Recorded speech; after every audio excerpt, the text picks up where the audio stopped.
Midwest Kidney Network is very happy to present members of the Consumer Committee talking on self-care for kidney patients.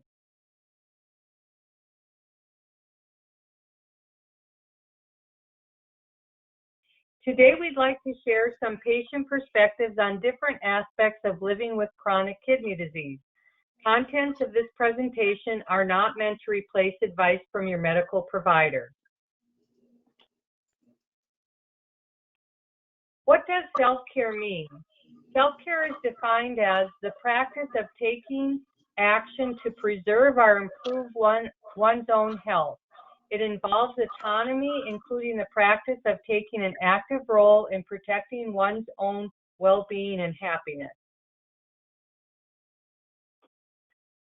Topics on today's presentation include adherence to treatment, exercise, staying active, dietary needs, mental health, and dealing with COVID-19. I'm now going to turn it over to Jeff. Hi, good afternoon. I'm Jeff Nelson, and I was on a clinic in-clinic hemodialysis for just over 3.5 years.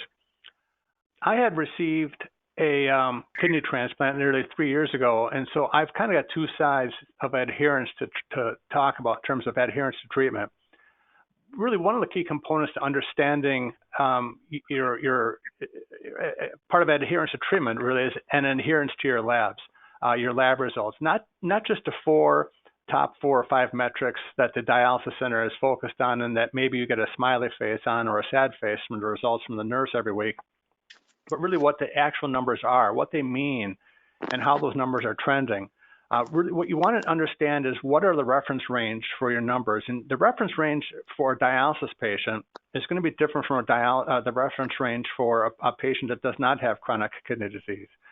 And if for example, if you're going to a DaVita dialysis clinic like I did, what you can ask for is the nutrition profile report, and it'll show you what your labs are in a chart week after week. And what you can do is you can visually look at those labs and see if you're trending up or down from your potassium or your phosphorus standpoint, for example. And then you can discuss with the nurse and the dialysis nephrologist when they visit what those results mean and what you can do about it from a dietary standpoint. Because, ultimately, most of the adverse lab results come from sort of a change or changes that need to be made in your diet. Either you've got to have less milk or less oranges, no bananas for potassium, or maybe no hard cheeses and lunch meat if you're having trouble with phosphorus. So it's taking action like that that'll help you, adhere to your treatment plan. The other thing is if you have transplant, it really kind of ends up being the same thing. You've got to adhere to your treatment plan for transplant, and that means making sure you get your blood tests done on time and you take them at the same time every day, or not every day, but on every time you go for your visit, and to make sure you do them at the correct time, so that because there's some of the medications that transplant patients have is timing dependent. You can also go to the hospital that your transplant center, and you can go to their online portal and you can get those lab results. And here again too, they'll have ways of graphing and showing what that reference range is and how you're trending, if you're trending up and down. And you can work with your transplant coordinator and your transplant nephrologist to talk about what those lab results mean, understand what they are. And the thing is too is that even if you get a transplant, that doesn't necessarily mean that that you don't have any other work to do. You may still have to look at your diet. You may need to take more phosphorus. You may need to take more or less of something so that you can stay in that reference range and stay healthy. So, and one more thing too, when you have a transplant, it's so important to take your transplant medications, and it's you don't want to miss any doses. And taking those medications every 12 hours on a regular schedule, getting an application on your phone that'll help remind you to take those apps, to take your medications, can really be a big help. So really, in summary, you can be successful on dialysis and keep your eyes on the prize and be ready for the call if you're on a transplant list. And remember too, that if you're on a transplant list, a lot of times the transplant center will call the dialysis clinic and they'll talk to the transplant nurse. They want to be sure that you're compliant, that you've been with the program and that you've been adhering to your treatment plan, so that they know that you're a good candidate, you're healthy, you're ready to go, and so that you can be ready for a call and and hopefully get a transplant someday. So what I'd like to do now is I'd like to turn the presentation over to my colleague Mitzi, and she can talk to you about her view on adherence treatment. Mitzi? Hello, I'm Mitzi Riley. I've had 2 kidney transplants along with 8 years of dialysis, and I'm in fairly good health right now. It's very important for dialysis and transplant patients to adhere to doctor's orders to take any medications as prescribed so that you may stay healthy. The doctor may order tests and blood work to evaluate our health and to make the needed changes in our medications to make sure that our health is still good. A healthy kidney's function is to clean the blood and also eliminate waste by producing urine. If our kidneys do not function well, our blood is not being cleaned properly, and our body is producing little to no urine. When we are dialysis patients, we need to watch our fluid intake because our fluid builds up in our bodies and does not eliminate through urine. And we do not want fluid buildup because it shows itself it's in our bodies as swollen feet and ankles and in our lungs and around our hearts, which is very dangerous to us. This was very hard for me to understand when I first was introduced to dialysis. I knew that the dialysis machine was a big kidney to clean our blood and pull the fluid out of us, but I didn't know I had to do my part by controlling my fluid intake. I made many visits to the ER because of water around my lungs and heart, which caused congestive heart failure. So I had to do my own research on kidney failure so that I could get myself as healthy as I could so that I may qualify as a transplant candidate. So I encourage everyone to stay as healthy as you can by doing your own research and by doing your own research on your medications so that you too may stay healthy and safe. So now I'm going to turn it over to my friend Maggie so she can talk to you about this also. Thank you, Mitzi. Hi, my name is Maggie, and I am the second in 4 generations of polycystic kidney patients. My mother was on dialysis in the 80s. I was on dialysis on the 90s. My son is currently on dialysis, going on 6 years now. And my 18-year-old daughter has the family disease, so she's looking at her future on dialysis possibly. But today I want to talk to you a little bit about exercise. And I want to start out by saying I hate exercise. I'm an accountant, so I sit at a desk professionally all day long. All of my hobbies and leisure activities involve sitting on my butt. And my car even has heated seats, so I love driving. I was in my 40s when I started on dialysis, and I was somewhat more active then. I did aerobics, Jane Fonda, and I worked out regularly, even though I hated them. And I also did country line dancing, which I loved, and it's a very good workout. But as my energy began to decline, exercise was the first thing to go because, like I said, I hated it.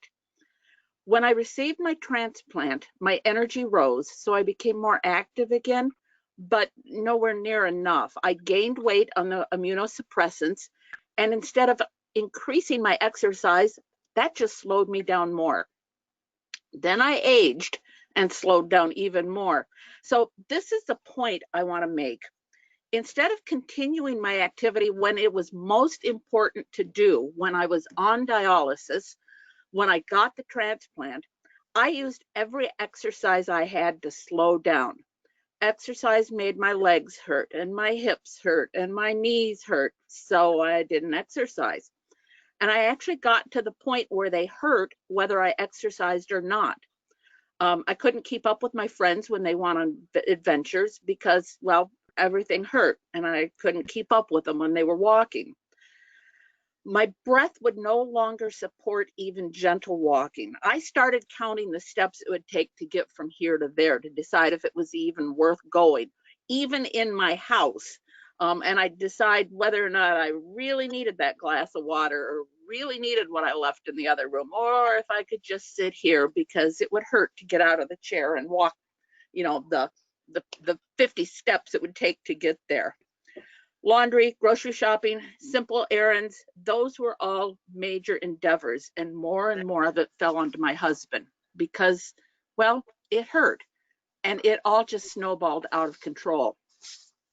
So one day, about a year and a half ago, I ended up in the hospital with a saddle embolism, which is a piece of a blood clot that breaks off and lodges between the two chambers of your lungs. I understand that there's about a 2% survival rate for that. Evidently, I was blessed because I did survive. The clot had broken off, or the piece of clot that lodged in my lungs had broken off from a larger clot in my leg that I didn't even know I had, that extended from my ankle to my knee. And it was all my fault because I hate exercise. So that's when I made some changes in my life. I decided then and there that I wasn't ready to die. I wasn't ready to live in a wheelchair. I decided that I would exercise 3 times a week, no matter how sore I was, no matter how tired I was, no matter how many more important things I had on my list to do. Exercising 3 times a week would be my #1 priority, period. It's been over a year, a little over a year and a half now, and I haven't missed a day yet. And I gotta say, it was really, really hard at first. I could barely do 5 minutes on a recumbent cross trainer, and everything hurt. I was so tired after that 5 minutes, and I hated it, but I never missed a day. So a year and a half later, now I found that, yeah, it's still kind of hard, but I can do way more than 5 minutes on the recumbent cross trainer, and I can do it faster, and I can do it with resistance now. I feel energized and happy afterwards. Actually, I feel proud and just happy. I can climb stairs. I can do the shopping. I can even go on adventures with my friends or walks with my husband. I wear a smartwatch now, and that tells me, it buzzes every hour if I haven't got 250 steps in, and tells me to get off my butt and do something if I'm just sitting there being a slug. But I gotta say, I still hate it. But I will never let myself slide again. So I guess my 2 points are this. Don't let yourself slip into that life of pain and depression that's the result of sitting on your butt all day, every day. It's not a good life. You don't want to be there. But if you do, it's not too late to reverse the damage. Don't lie down if you can sit. Don't sit if you can stand. Don't stand if you can walk, and don't walk if you can run. In other words, just move every day, even if you hate it. So thank you for listening to me. I am going to turn you now over to my friend Mary. I believe she's going to talk more about exercise, and she might actually like it. I think she does. So thank you. Thank you, Maggie. So I'm going to tell you a little bit about my story, and then I'm going to kind of go into how I actually look at exercise and my wellness plan. So how can I adequately express the incredible but complex transformation that takes place with a kidney patient?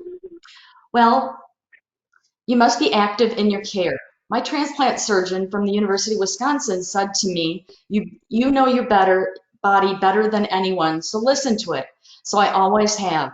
The more I get involved with my healthcare, it helps me feel like I am a part of my own health. I was diagnosed at the age of 9 with end-stage renal disease at a time when children weren't dialyzed or transplanted. During my lifetime, I've undergone in-center hemodialysis for a period of time. At 17, I had my first kidney transplant from a living donor, my brother Doug. Since then, I've had 3 more transplants, the last of which was 1999. Yay, 20 years this past December. Even at 9 years old, I listened to the doctors. What I needed to do and started learning all I could so I would know what was happening with me and my body. My mom and dad had to bear the news that I had 6 months to live and the physical emotional journey began. I now knew fear. My kidney disease gave me character and courage, and of course, it never to give up. I've been active in my care by taking on a strategy of a wellness plan, which consists of taking medications I need to take, eating healthy, not too much ice cream, getting my monthly labs done, checking cholesterol, triglycerides, and kidney function, using sunscreen, taking my blood pressure, tracking my weight, and exercising. I used to go to the fitness center about 5 times a week, where I'd get about 3 days of cardio in and about 2 days in weight and strength training.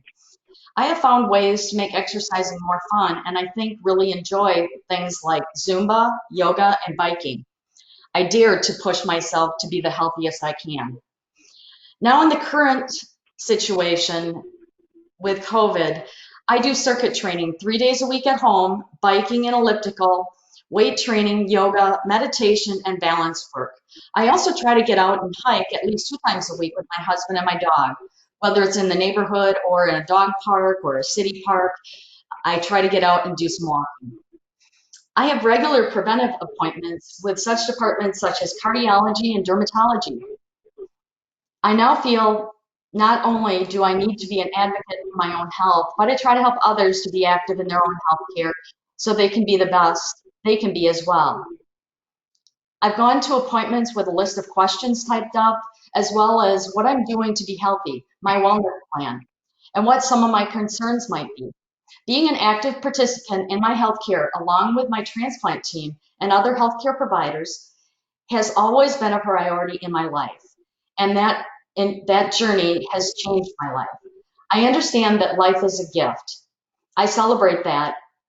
I can live, laugh, and love, my motto. Since transplants, I know life's fulfillment. Thank you. And with that, I'd like to turn it over to Chris. Hi, my name's Chris Brown, and I have been on dialysis for 3 years. 1.5 years I was in center, and 1.5 years now I've been doing it at home. And when you start doing home hemo, your nutrition gets a little less restrictive in what you can eat and what you can't eat. But I have tried to stay pretty close to my lab results. I'm both on a renal diet and a diabetic diet, so it gets really tough balancing the two because they are totally opposite of each other. What's good on your renal diet is not good on your diabetic diet, so you have to find a balance. And I find that through my lab results. And one thing you really need to know is you need to understand your lab results and also understand what you're eating and how that affects your lab results. Because diet and lab goes hand in hand. And as we go from stage 2, stage 3, we get into stage 5 and get into dialysis, your diet kind of takes a change there again. It's important to know your potassium, phosphorus, and albumin, what your protein intake needs are, and how you're completing them. Food becomes more like a necessity than you just can't go and just eat. You have to know what you're eating and putting into your body. You have to become a label reader. You have to know where all the hidden things are in the food these days because they hide a lot of things in it. Phosphorus can be things that you don't even know are phosphorus. Potassium's the same way. You need to really watch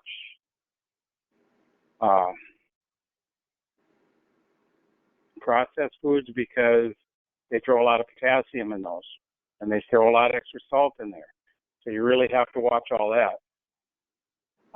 I take binders for my phosphorus, but I've also, my nephrologist says, just, you're going to eat more dairy, take more binders. Well, that doesn't make sense to me because I'm not going to throw something in my body and then throw something else and just take it out. It's just, for me, it all boils down to my lab results.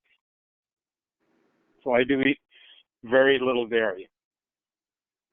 And you really have to get in and understand your lab results, talk to your doctors, talk to your nephrologist about what these levels mean and how to improve them. Because you're really your team, you're 50% of your team. I'm 50% of my team. You know, they can tell me, guide me to where I need to go, but if I ain't going to listen to them, it's not going to do as much good. So I really need to listen to my team, but we also have to advocate for ourselves because we know our bodies better than anybody else. And nutrition is such different for everybody because nutrition is the one thing that's not the same for everybody. What my body can deal with might be different than what your body can deal with. So I may be able to eat something that you cannot. It's also know your foods, know where the phosphorus is, know where the potassium is, know where all the hidden salts are, and know your fluid intake. Nutrition becomes a lifeline just like your labs do. So,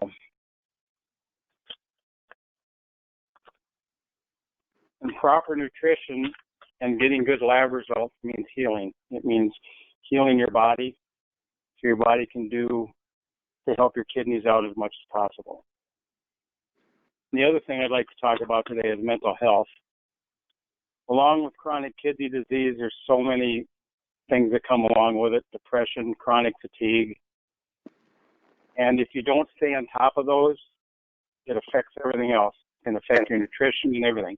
You have to keep your mind as healthy as your body. If you don't keep your mind healthy, then a lot of other things start to slide too. So with that, I would like to turn it over to Joanne.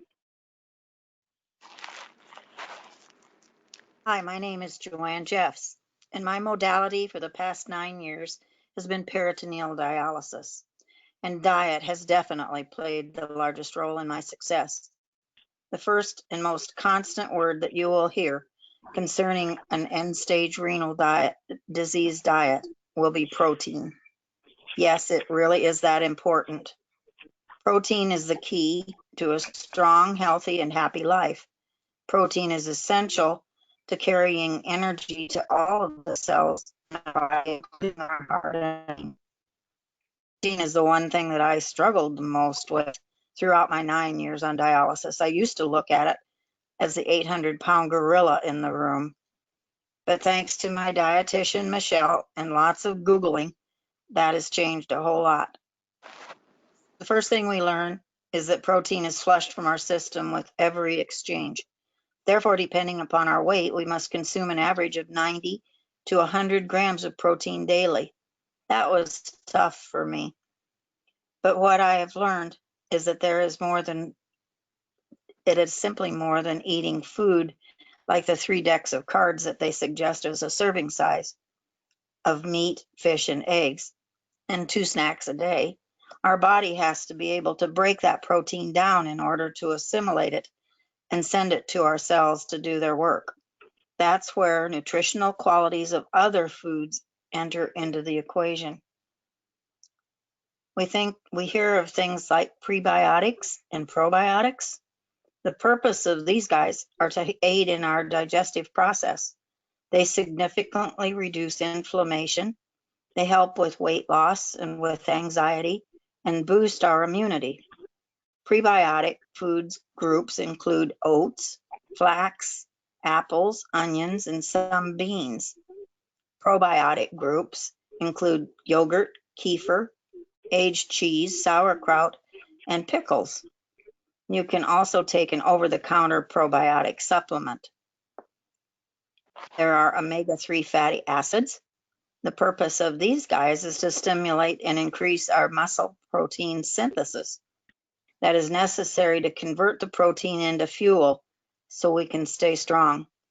These food groups include salmon, tuna, omega-3 eggs, and again, flaxseed. You can take an omega-3 supplement also.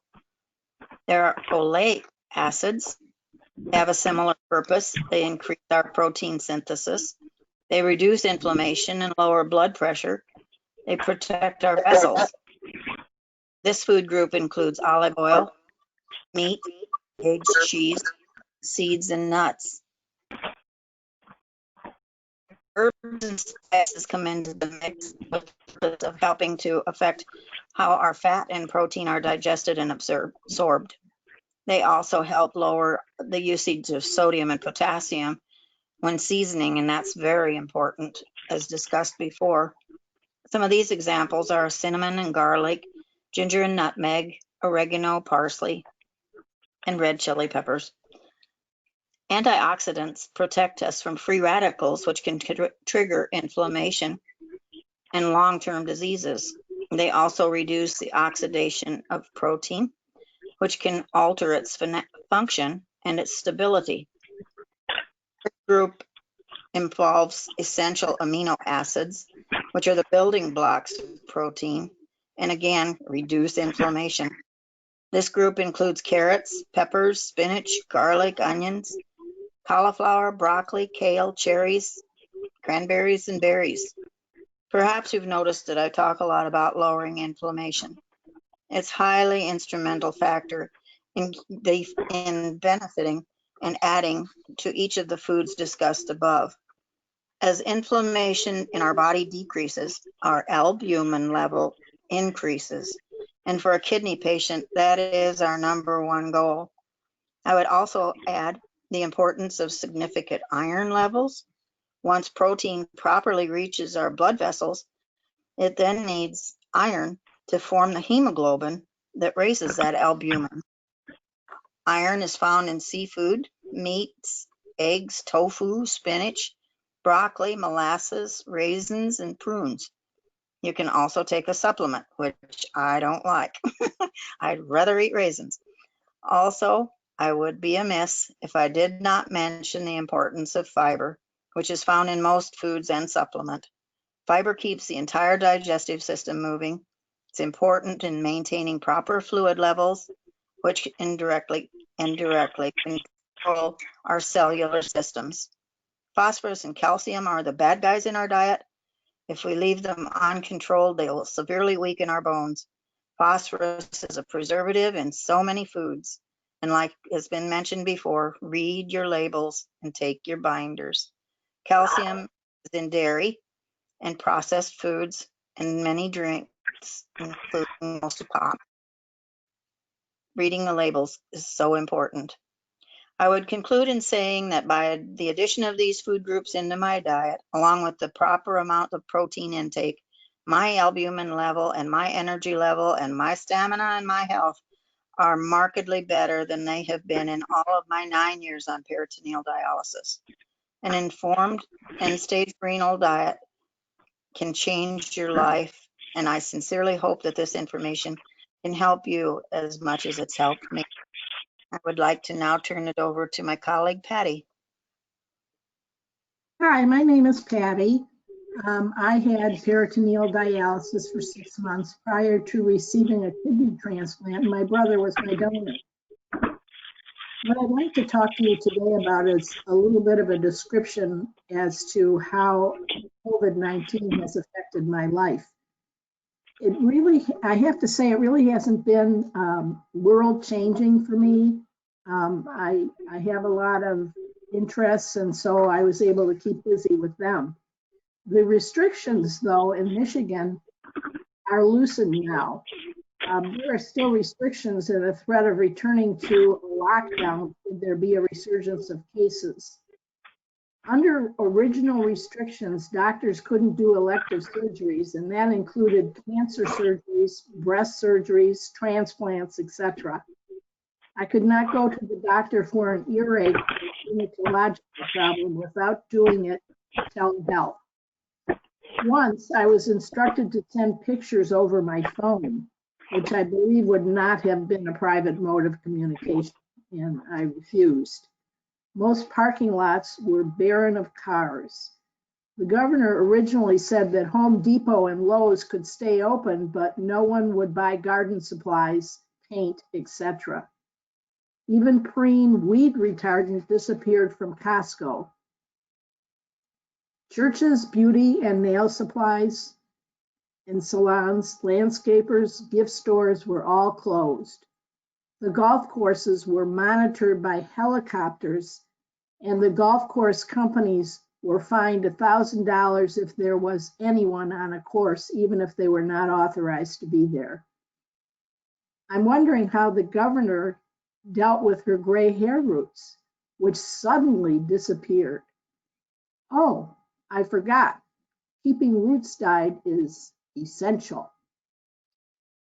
The resulting losses from COVID-19 quarantine have impacted me to the extent that I have been cooking more, not eating restaurant food, cleaning a bit more than usual, packing up items I don't need that are destined for donation.